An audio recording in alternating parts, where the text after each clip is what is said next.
사흘째 되던 날 갈릴리 가나에 혼례가 있어 예수의 어머니도 거기 계시고 포도주가 떨어진지라 예수의 어머니가 예수에게 이르되 저들에게 포도주가 없다 하니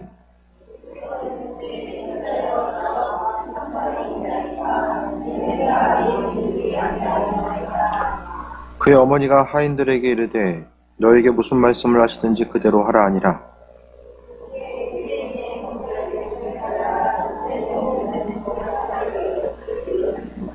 예수께서 그들에게 이르시되 항아리에 물을 채우라 하신즉 아귀까지 채우니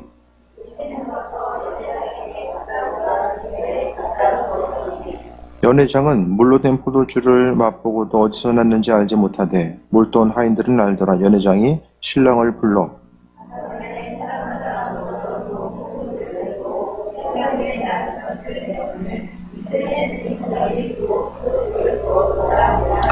예수께서 이 첫 표적을 갈릴리 가나에서 행하여 그의 영광을 나타내심에 제자들이 그를 믿으니라.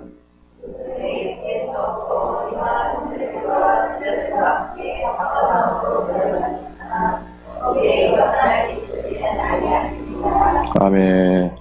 인사하겠습니다. 사랑하고 축복합니다. 사랑하고 축복합니다. 네.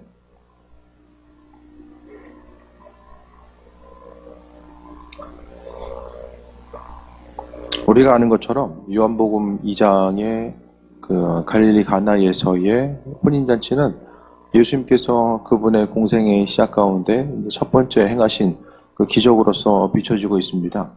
주님의 기적은 항상 그 기적 가운데서 분명한 목적을 가지고 있는데 그 목적이라는 것은 그 예수님께서 하나님의 아들 되심에 대해서 증명하는 것이었고 또 하나님께서 어떤 분이신지 또한 하나님 나라가 또 어떤 곳인지 그러니까 천국과 많은 부분 이제 하나님과 연결되어 있어요. 그러니까 주님께서는 이유 없이 목적 없이 행하셨던 것이 아니라 그분의 사역들 한 가지의 내용을 통해 보게 되면 그 마음의 중심, 그분의 비유의 내용들을 보게 되면 하나님 마음에 합한 자로서 살아감을 이야기하고 있고 또 비유에 있어서의 그 많은 부분이 그 천국에 합한 사람, 결국 삶에 있어서의 주인이 누구인가를 이야기해요.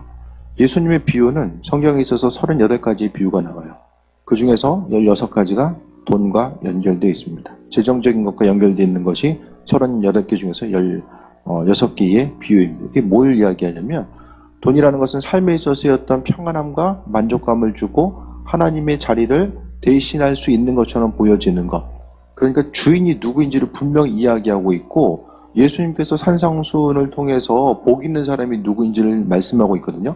그런데 그 복 있는 사람들의 조건을 보게 되면 세상 가운데 풍요 가운데 넘치는 사람이 아니라 항상 주인 되시는 분이 하나님이신 줄 믿고 삶에 있어서의 어떤 그 갈급한 문제가 있다라고 할지라도 그분으로 인해서 채움받고자 하는 사람이 또 온전한 사람임을 말씀하고 있습니다.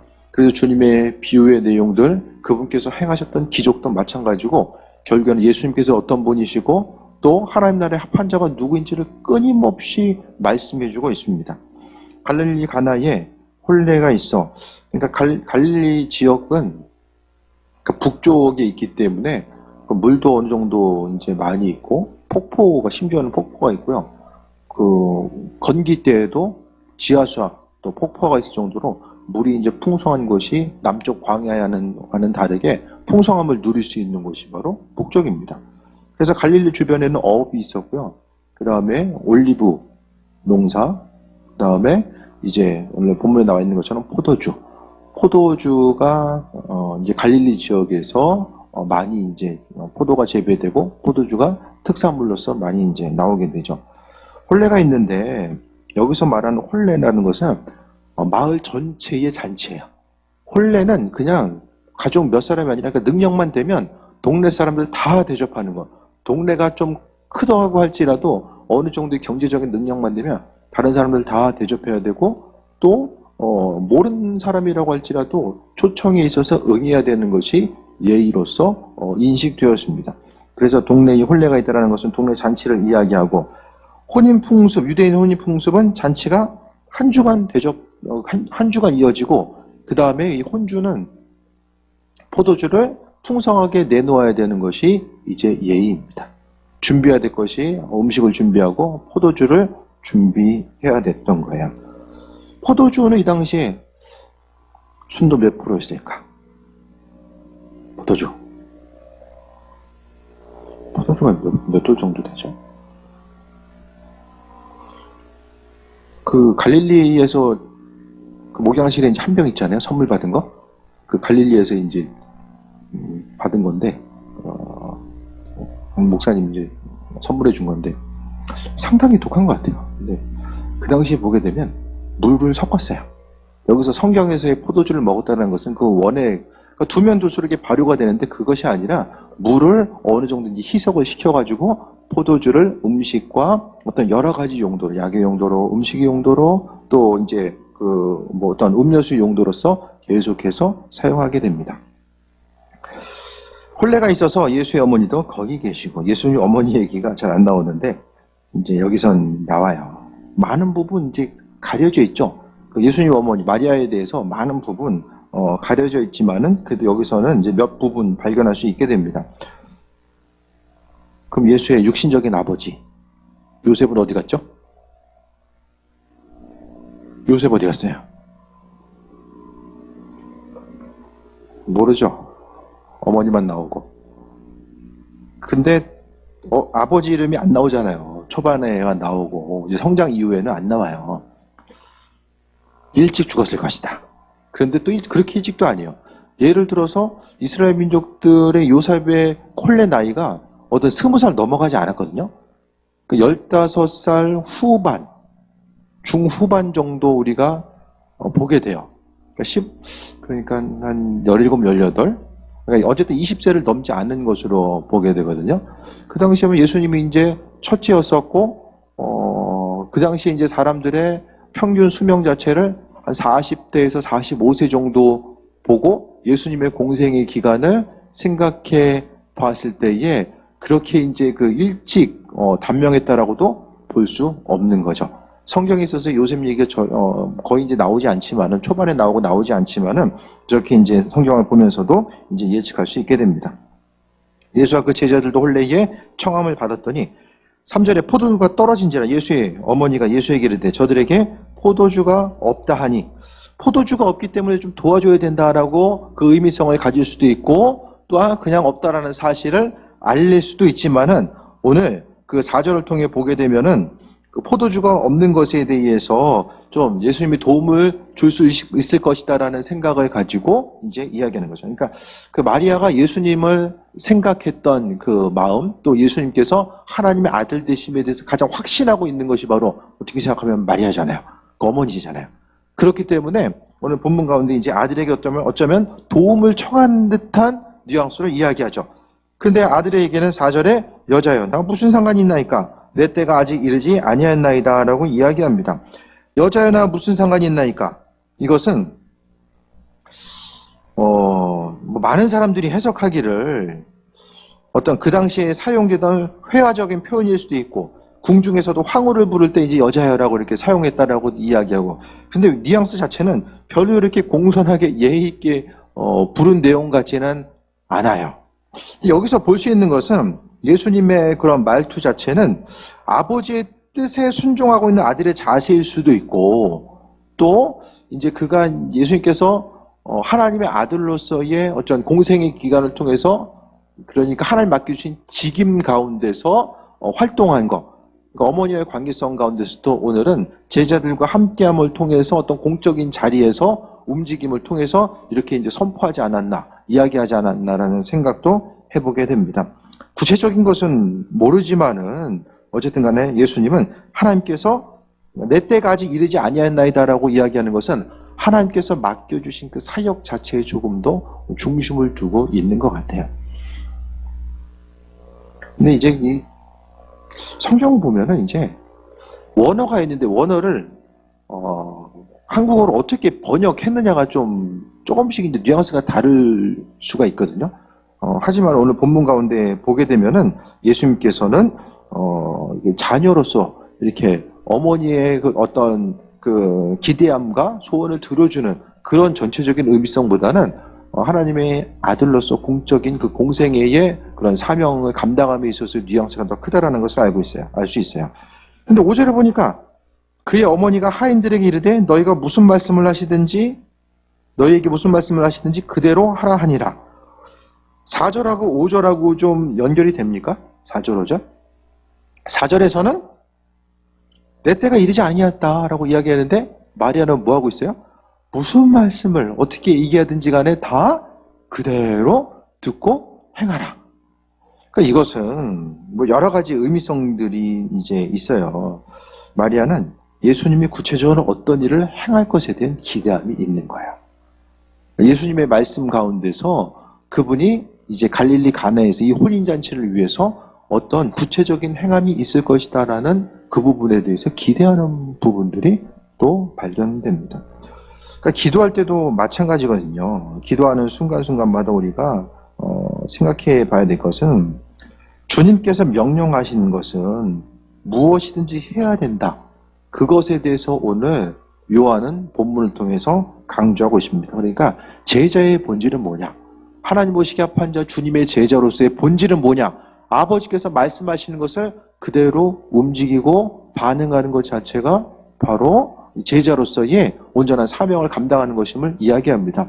하나님께서 보시기에 합한 사람, 주님 보시기에 합한 삶이 무엇일까에 대해서 돌아보고 그 은혜 가운데 나아가는 거죠. 그러니까 하나님께서 어떤 우리에게 마음의 감동을 주셔서 움직일 수도 있죠. 그러니까 어떤 일에 대해서 계획하거나 준비하거나 주를 위해 헌신하는 것도 다 마찬가지고 어떤 일들을 행할 때마다 하나님께서 어떤 마음을 주셨기 때문에 움직이는 것도 있지만 그것보다 조금 더 발전된 한 발짝 더 나아간 신앙생활은 주님께서 어떤 감동이 없다라고 할지라도 내가 주를 위해서 무엇을 할 수 있을까? 그러니까 조금 더 말씀드리면 주님을 감동시킬 만한 믿음의 그 모습. 그 성경에는 그 믿음의 소유자들이 나오잖아요. 그 백부장도 나오고 또 어떤 수르보니게 여인의 그 믿음도 그렇고요. 그러니까 주님이 생각하지 않고 말씀하지 않았던 그 부분에 대해서도 어떤 사람이 이제 믿음으로 반응하고 움직이는 것을 통해서 주님을 감동시키는 그 믿음의 소유자들이 분명하게 있었던 것으로 보여집니다. 어쨌든 받은 은혜의 근거에서 어떤 그 신앙적인 행동이 의무가 아니라 주님께서 우리에게 맡겨주신 그 은혜의 근거에서 움직이고자 하는 것이 바로 신앙의 아주 본질적인 모습이 되어야 됩니다. 그러니까 믿음이 성장한다는 건 뭘까? 그것에 대해서 좀 생각해 보셨으면 좋겠어요. 믿음이 성장한다는 거. 그것은 알아서 움직이고 반응하는 거죠. 주님이 기뻐하시기 때문에 내가 이 일을 해야 되기 때문에가 아니라 주께서 그 일을 기뻐하실 거야라는 그 기대함과 소망함을 가지고 움직이는 거예요. 무엇을 말씀하시든지 그대로 행하는 것. 순종하는 사람들만이 하나님의 능력을 경험할 수 있다는 것을 오늘 그 5절 말씀을 통해서 이야기합니다. 너에게 무슨 말씀을 하시든지 그대로 하라 하니라.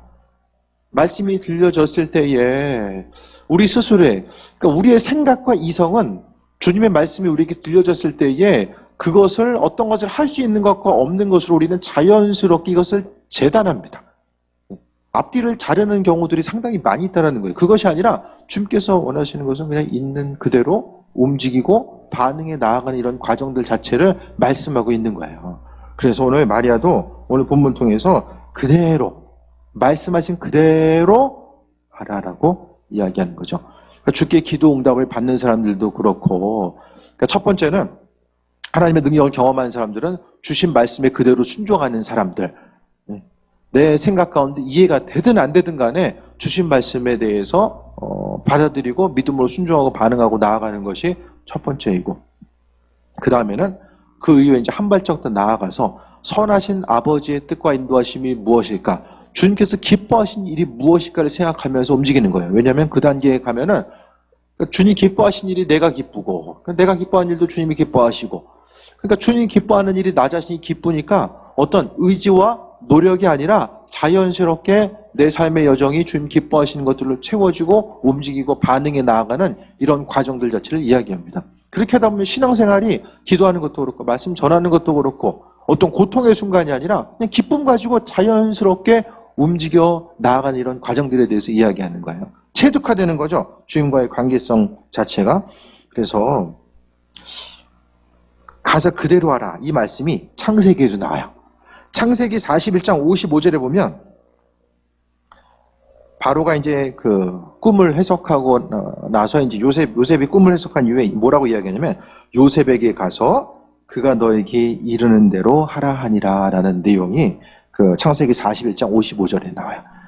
그 요셉이 말하는 대로 왕이 이제 명령하지 그대로 해라. 그것과 오늘 본문의 내용이 똑같아요. 주님의 말씀 자체. 요셉의 역할은 무엇입니까? 그의 역할을 통해서 이스라엘 민족들이 구원에 이르게 되고 하나님께서는 요셉을 통해서 이스라엘 민족들을 그들이 이제 거할 수 있는 어떤 인큐베이터의 역할을 감당할 수 있도록 이스라엘 민족들을 보호하신 역할을 하잖아요. 그러니까 주님의 역할 자체가 이제 요셉이 행했던 것처럼 이스라엘 민족들을 보호하고 그들을 구원하기 위한 역할 자체가 오늘 이 창세기와도 연결지어서 볼 수 있다는 거예요. 앞서 이야기했던 것처럼 순종하는 사람만이 하나님의 능력을 경험한다. 믿음 생활은 좀 재밌어야 됩니다. 요 옆에서 이 물이 포도주가 되는 그것을 바라본 사람들은 얼마나 마음속에 기쁨이 있었을까. 성경에서 말하는 이 기적과 능력을 경험했다라는 것은 단순히 기적 자체의 의미성이 있는 것이 아니라 그것을 통해서 예수님이 어떤 분이신지를 깊이 더 깨달아 알게 되었고 또 예수님을 통해서 하나님 나라가 어떤 곳인지를 발견하게 되었다는 거예요. 예수님께서 이 땅에 행하셨던 것들은 바로 치유하시고 귀신을 내어 쫓으시고 또 공급하신 역할 자체를 한 거잖아요. 그래서 언젠가 말씀드렸던 것처럼 이스라엘 민족들, 특히 이제 예수님 주변에 있던 사람들은 예수님 주변에서 천국이 임했을 때는 하나님 나라가 임한 이후에는 이런 일들이 이루어지는구나. 그러니까 죽음 이후에 천국에 가서도 이루어지겠지만은 하나님 나라가 이 땅에 임했을 때에 이런 일들이 이루어지는구나. 이사야서를 통해서 또 하나님 나라가 임했을 때에 이 세상 가운데서 불가능한 일들, 보지 못한 사람들이 보게 되고 듣지 못한 사람이 듣게 되는, 사람이 기대하고 상상할 수 없었던 그 일들이 이루어지는 것, 사막에 샘이 넘쳐 흐르는 그 온전한 일들이 하나님 나라가 임했을 때 바로 그리스도 예수와 함께함을 통해서 이들은 단순히 몸이 고쳐졌다는 것에 의해서 만족했던 것이 아니라 조금 더 나아가서 그들은 주님과 함께하는 삶, 바로 하나님 나라에서 주님과 함께 거했을 때에 그들이 경험하게 되고 누려야 될 것들이 무엇인지를 이 땅 가운데 예수님과 더불어서 경험하게 된 거예요. 그 경험은 그때 끝난 것이 아니라 이 시대도 마찬가지죠. 날마다의 삶의 여정 가운데 주님과 교제하는 사람, 그 선하신 뜻과 인도하심이 무엇인지를 깨달아 아는 사람들은 바로 그 천국을 맛보아 알게 되는 거죠. 단순히 세상 힘드니까 빨리 죽어서 천국 가야지 그것이 아니라 이 땅에서의 주님과 더불어서 누리는 기쁨이 무엇인지를 알게 되니까 하나님 나라에 가서 영적으로 맞이하고 그분과 대화하고 움직일 수 있는 조금 더 친밀한 이 관계성 자체에 대한 소망함이 바로 천국에 대한 소망함으로 이어지는 거예요.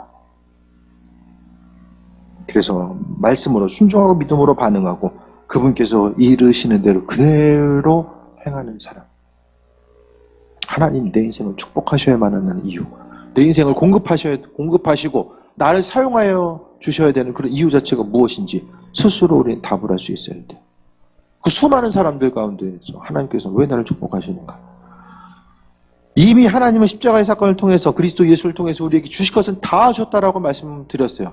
그런데 그럼에도 불구하고 우리가 주께 필요를 간구하는 것은 없어서가 아니라 주의를 감당함에 있어서 필요하기 때문에 아버지를 향해서 간구하는 것이고, 주님께서 앞서도 말씀드렸던 것처럼 비유의 38개 비유 가운데서 16개의 비유를 재정과 연결되어서 이야기하는 것 자체는 내 삶의 주인이 내가 아니라 내 힘과 노력을 통해 살아가는 것이 아니라 하나님의 자녀로서 하나님께 순종함을 통해서 우리가 하루하루 살아가고 있다는 사실을 깊이 깨달을 수 있도록 계속해서 예수님께서는 우리 심령 가운데 각인시켜 주신 것입니다.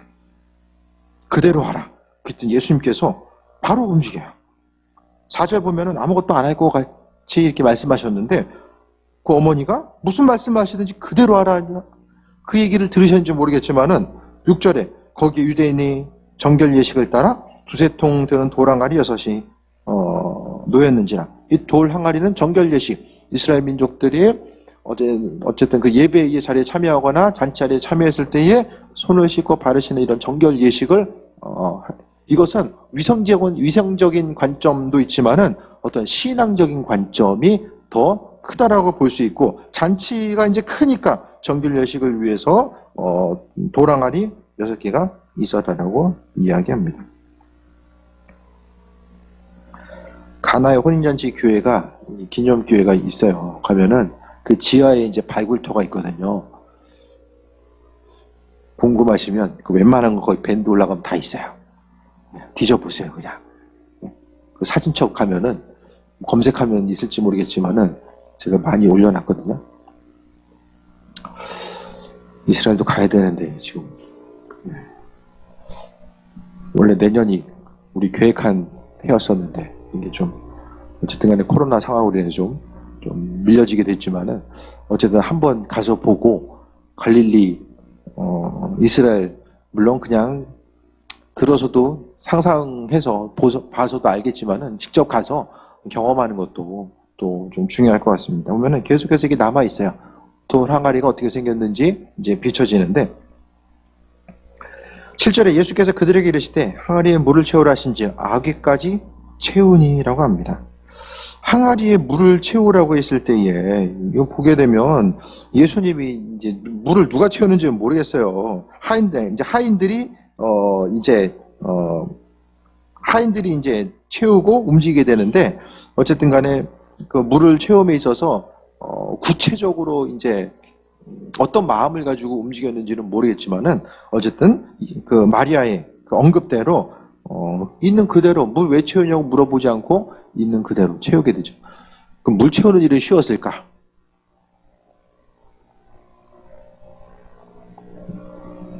그것도 쉽지 않은 거예요. 물 채우는 것도 쉽지 않은 거예요. 길어서 날라서 이제 움직여야 되니까 쉽지 않은 거죠. 아기까지 채웠습니다. 그러니까 물 왜 채우나요? 하고 나서 이제 안 채웠으면은 그러니까 좀 생각을 해보세요. 물을 채워야지만이 항아리가 포도주로 변해서 꼭 물이 포도주로 변해야 됩니까? 없던 포도주는 그냥 생겨주면 안 돼요? 어떻게 생각하세요?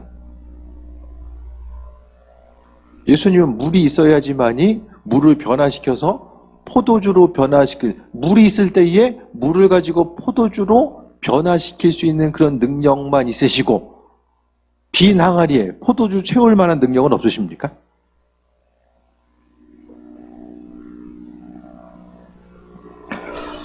이것은 이제 5절에 나와 있는 무슨 말씀을 하시는지 그대로 하라. 그러니까 하나님의 능력과 인도하십니까? 주님께서는 선포를 통해서 하나님 나라가 임하고 기적과 능력을 보여주시기도 했지만은 또 많은 부분에 있어서 믿음의 행동 자체를 요구하셨던 것에 대해서 보게 돼요. 마치 문둥병자들이 어떻게 됩니까?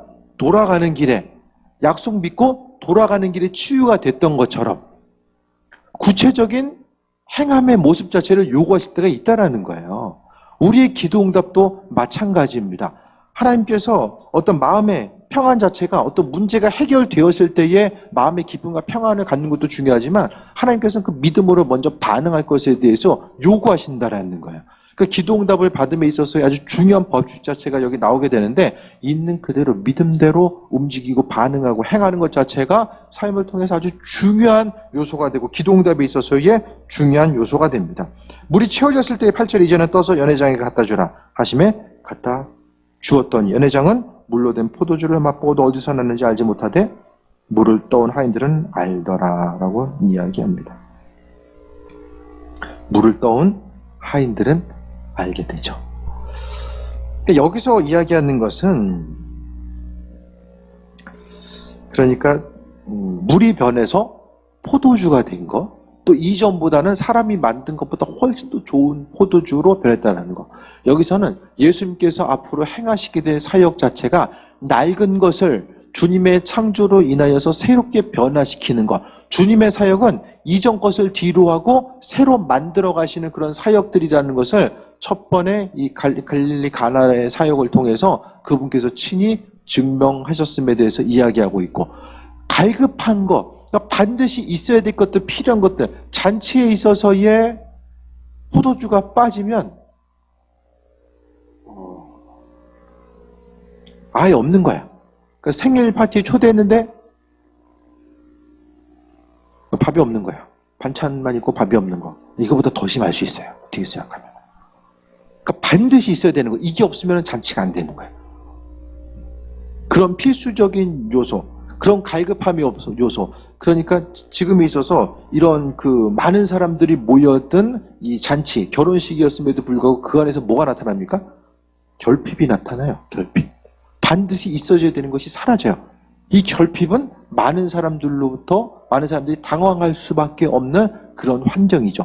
그 결핍한 환경 자체를 바로 해결하시고 인도하시고 은혜로 베푸시는 분이 바로 그리스도 예수 그분께서 하신다라는 사실을 첫 번째 기적을 통해서 보여주고 있는 것입니다. 그래서 하인들은 움직였잖아요. 예수님 말씀대로 움직이고 하인들만 움직였는지 또 제자들도 같이 혼례 청함을 받았다니까 같이 거들었는지는 잘 모르지만은 어쨌든 간에 그 제자들은 옆에서 보았고 이제 지금 그 제자들을 부르고 나서 첫 번째 이제 기적과 능력을 베푸는 사역이 그 자리이기 때문에 제자들에게도 아주 특별한 의미성을 갖게 되는 거죠. 어쨌든 하인들은 물을 떠온 하인들은 또 그 물이 포도주로 변한 것을 알게 된 하인들은 어떤 생각을 했을까요? 이들은 예수님의 첫 번째 기적의 아주 중요한 증인인 거죠. 그분이 어떤 분이신지를 나타내는 아주 중요한 증인이 된 거죠. 10절에 말하되 사람마다 먼저 좋은 포도주를 내고 취한 후에는 낮은 것을 내거늘 그자는 지금까지 좋은 포도주를 두었도다 하니라 라고 이야기합니다. 11절에 예수께서 이 첫 표적을 갈릴리 가나에서 행하여 그의 영광을 나타내심의 제자들이 그를 믿으니라 라고 이야기합니다. 이 세상에서 기도 응답은 뭐랑 연결돼야 돼요? 결국에는 믿음과 연결이 있어요. 어차피 문제 해결돼도 다른 문제 또 오고요.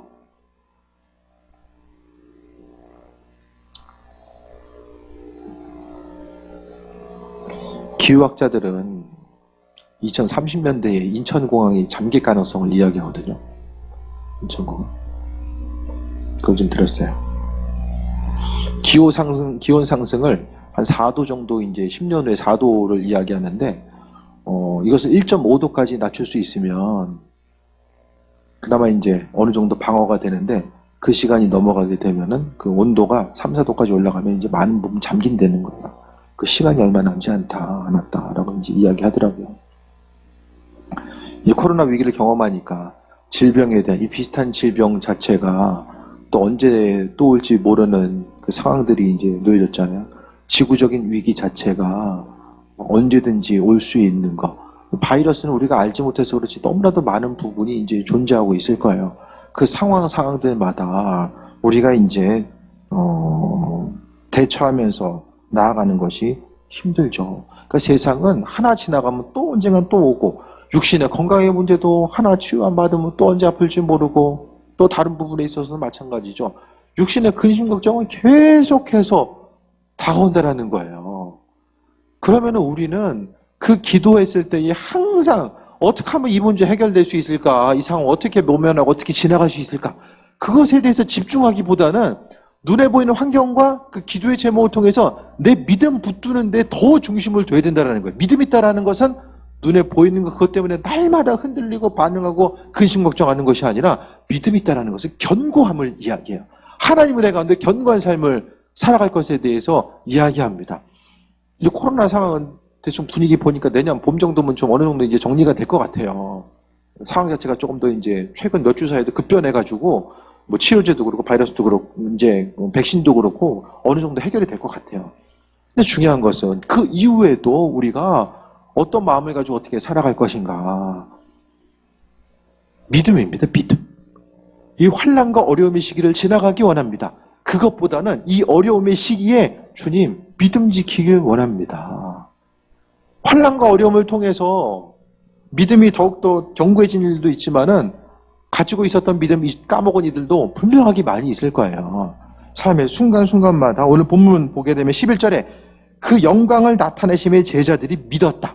첫 표적의 목적은 제자들에게도 하나님께서 예수님의 하나님 아들 되심을 나타내는 것이고 또한 갈릴리 주변에 있었던 사람들 그들에게도 예수님께서 나타나신 거죠.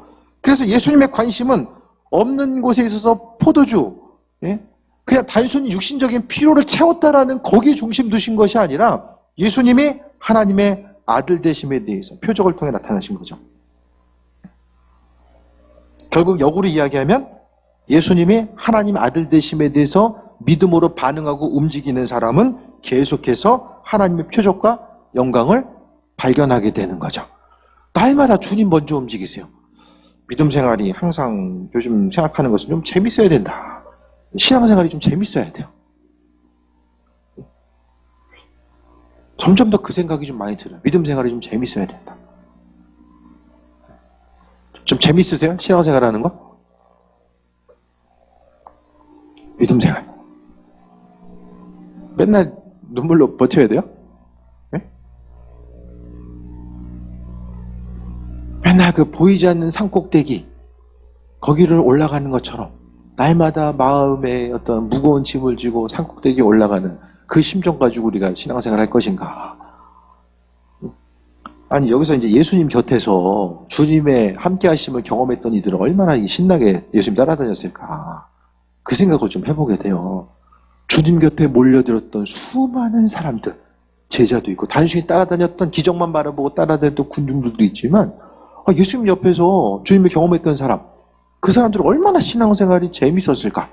주님께서 행하신 일들을 바라보고 인도하심 받아 나아가는 것.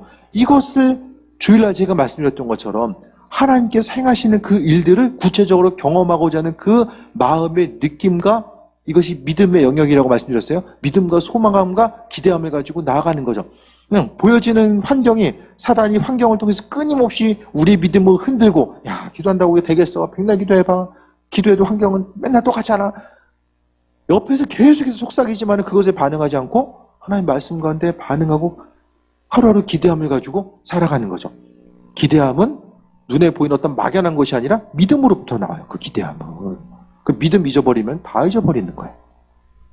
주께서 행하실 것에 대한 기대함과 소망함을 가지고 움직이는 거죠. 그래서 예수님 첫 번째 기적을 통해서 그 표적의 목적이 무엇인지를 이야기하는데 첫 표적이 바로 제자들이 믿음으로 나아가는 것. 그것에 대해서 이야기하는 거죠. 혼인잔치의 기적은 예수님이 누구인지를 분명하게 보여주는 사건이었습니다. 단순히 우리는 물이 변화에 포도주 됐다. 아, 주님의 능력이네. 그것의 목적은 무엇인가? 예수님이 누구인지에 대해서 제자들에게 비춰주는 것이고 이 시대도 마찬가지예요. 믿음이 연약한 우리들에게 하나님 자신이 누구인지를 그분은 우리에게 비춰주세요. 비춰주세요. 여러 모양으로. 기적이 필요한 사람들에게 기적을 통해서 환경의 변화가 필요한 사람 그걸 통해서 마음의 감동을 통해서 여러 가지 방법에 의해서 하나님은 그분의 뜻과 인도하심과 예비하심을 우리에게 비춰주고 있고 자연 법칙을 초월한 하나님의 능력 또한 결핍의 시기에 풍요를 주시는 분 육신적인 결핍이 결핍으로 끝나지 아니하시고 주님께서 오늘 본문을 통해서 사람의 필요를 아시고 그 결핍을 채우시고 인도하셨는데 그 중간의 키워드는 바로 마리아가 이야기했던 것처럼 예수님, 그러니까 그분이 너에게 무슨 말씀을 하시든지 그대로 하라 하니라 라고 이야기하는 거예요. 주어진 말씀, 들려진 말씀, 주께서 받은 그 말씀을 빼앗기거나 땅에 떨어뜨리지 아니하고 그대로 말씀을 받아서 움직이고 그 말씀을 생명으로 여기고 반응하고 나아가는 거예요. 말씀 왜 잊어버립니까? 잊어버린 이유? 그 말씀대로 반응하지 않으면 잊어버려. 들은 말씀, 마음의 감동으로 주신 거 그것에 대해서 반응하고 움직이지 않으면 맨날 습관대로 살고 스스로 가지고 있는 정체성과 그냥 가지고 있는 거대로 사는 거예요. 하지만 말씀에 순종하다 보면 순종함을 통해서 삶이 변화가 되고 하나님 말씀이 체득화되어서 그 말씀대로 살아가는 기쁨이 무엇인지를 깨달아 알게 되는 그 은혜를 누릴 수 있게 됩니다. 예수님은 누구인가? 우리가 가나의 홀린 잔치를 통해서 다시 한번 기억하시고 내 인생 가운데 예수님께서는 지금 무슨 일을 하고 계시나? 오늘 하루의 삶을 통해서 이 한 주간을 통해서 또 이 시대 가운데서 하나님은 우리를 어떻게 사용하고 계시고 어느 방향으로 어떻게 인도하고 계시나? 그것에 대해서 좀 돌아볼 수 있게 되기를 바랍니다. 삶의 모든 것 자체 믿음 생활은 좀 즐거워야 됩니다. 정말 즐거워야 됩니다. 주님께서 우리가 환경 때문에 인상 쓰거나 근심 걱정하는 거 정말 원하지 아니하시고 기뻐하고 즐거워하라고 주님께서 말씀하셨고 우리 안에는 예수님께서 그 일들을 행하신다고 말씀하셨는데 우리가 무엇에 반응할 것인가? 환경 바라보면서 계속해서 반응하는 것. 그러니까 사람은 정말로 그렇게 이제 많은 부분 육신의 본성은 보는 거대로 반응하는 것이 이제 익숙하죠. 하지만 그 익숙함을 넘어설 수 있는 것은 하나님 말씀을 붙들고 반응하는 거예요. 그러면은 이전에 행했던 대로 그대로 움직이는 것이 아니라 하나님 말씀대로 살아가다 보면 기쁨을 누리는 거죠.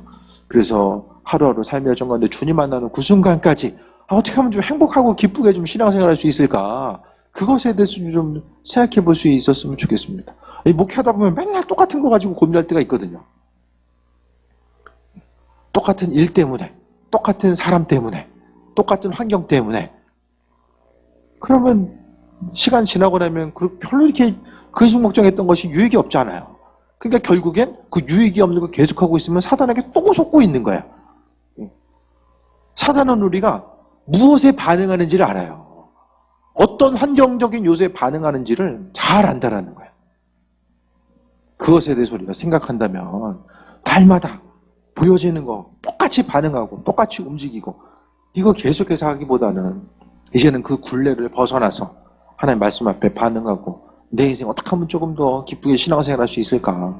그 기쁘게 신앙생활 하다 보면 삶도 달라지고 주님 모시기 합한 자로서의 온전한 삶을 살아가게 될 줄 믿습니다. 그래서 주님의 제자들처럼 하나님의 영광과 그 인도하심을 바라보는 자, 주님께서 우리에게 보여주신 크고 작은 표적과 능력을 통해서 우리의 믿음이 성장하고 오로지 이 험난한 세상 살아갈 수 있고 이겨나가고 마음과 생각을 지킬 수 있는 것은 믿음밖에 없다라는 거. 다시 한번 우리 믿음의 영역이 우리가 사용할 수 있는 가장 강력한 힘과 능력이 됨을 기억하는 귀한 시간 되시길 축원드립니다. 기도하겠습니다.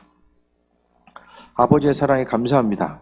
주님의 사랑과 능력, 그 인도하심 가운데 날마다 살아가게 하시고 주님께서 그 표적 능력을 통해서 제자들에게 온전한 믿음을 허락하시고 인도하셨던 것처럼 우리의 믿음은 흔들리지 않게 하시고 날마다 동일한 것 가운데 반응하기보단 하나님의 선하신 뜻과 인도하심을 기대하고 소망하며 승리하는 삶으로 이끌어 주옵소서.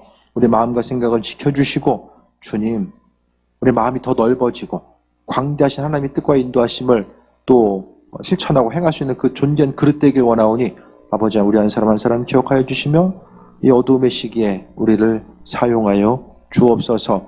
크신 사랑에 감사드립니다. 예수님의 이름으로 기도드립니다. 아멘.